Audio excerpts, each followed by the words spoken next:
mahal namin sa buhay. Yun lang po. Ang taray. Ano pangalan ng asawa mo ulit? Lorenzo? Enzo po. Enzo. Papa. Hi, Enzo. Hi. Hello. Ako si Shisha o Shisha. Ayan. Anong handa niyo mamayang gabi? Wala po. Bakit? Makikikain lang po kami. Ay, talaga? Pwede rin ba ako makikain? Pwede po. Sa inyo? Wala nga po kami yan. Hindi si Enzo. Sorry. Naiyan naman ako sa'yo. Uy, Merry Christmas sa'yo. Merry Christmas din po. Maraming salamat sa pagtawag, ha. Thank you po. Ayan, salamat. At eto na pinakaiintay ng lahat. Eto na si Rico Mambo. Hi, Rico Bebe. Yes, hello. Yes talaga. Hello. Hindi kasi kapag pa-English, kailangan English, di ba? Talaga kailangan. Yes, hello. Yes talaga. Pamodulate pa. Nakakaloka ito. Uy, may tatanong ako sa'yo. Ang tatanong mo. Kasi diba hanggang alas 7 ka lang din. Oh, bakit? Tapos alas 7 susunod sa'yo si Karen Josa na, diba? Sis, maaga ka makakauwi. Oo. Anong handa mo? Ang handa ko? Oo. Actually, ang ihanda ko yung binigay sa atin ng Christmas party eh. Hindi naka-ready na yung fruit cocktail. Meron na tayong all-purpose cream. Okay na yan. Pagsasaluhan namin. Parang ako wala ako nakuha all-purpose cream.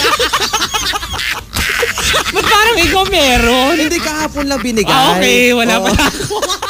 Ikaw nagre-reklamo ka. Hindi. Alam mo kung anong ihanda ko masarap? Oo nga pala. Yun din gusto itanong sa'yo. Ano yung masarap na yan? Masarap na masarap. Alam mo kung ano? Ano? Pinaupo. Na? Lalaki. Ano yung lalaking manok, lalaking pabo? Hindi, bangus. Kamusta naman? Oy, ano, bakit? In fairness, ngayon lang ako nakarinig ng gano'n na pinaupong lalaking bangus. Oo, diba? Talaga? Bakit? Oo. Sabi nga nila, katulad nito, diba? Usang bigay ng regalo. Paano mo daw malalaman kung ang tsokolate ay lalaki o babae? Talaga? Oo. Sige nga, ngayon ko lang malalaman ito mga ka-winners, lahat naman nakatutok sa atin ngayon. Let's learn from Sisa o Sisa. Correct. Paano mo malalaman kung ang tsokolate ay babae o lalaki? Alam mo ngayon, parang natatawa na ako sa isa. Sagutin mo! Ako wala akong idea. Promise, wala akong idea. Totoo. Oo, gusto ko malaman sa'yo. Sabi kasi nila, kapag malalaman mo daw kung ang... Kasi diba may classification ng genders. Wow! Kapag ang... diba? May classification. Spell it.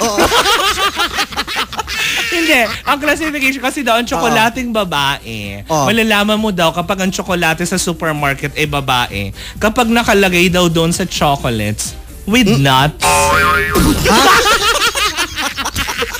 O sige, paano kapag lalaki? Dark chocolate.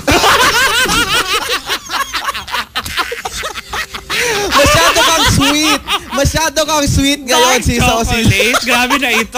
Ay, ngayon ko lang nalaman yan, ha? Kaya alam ko na. At least alam mo na, hindi ba? Kapag babae, with nuts. Oo. Kapag lalaki, dark chocolate.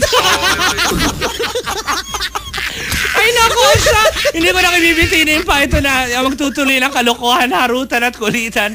Si Rico Mambo dahil bukas po magbabaliktaran na naman kami.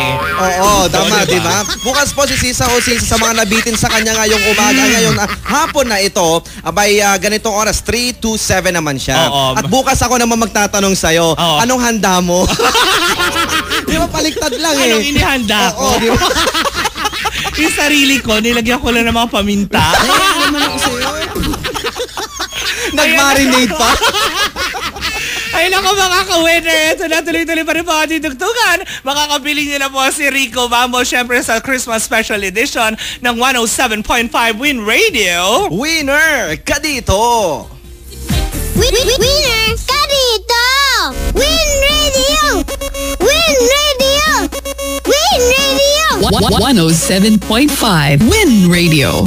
Pinag-iisipan pa ba yan?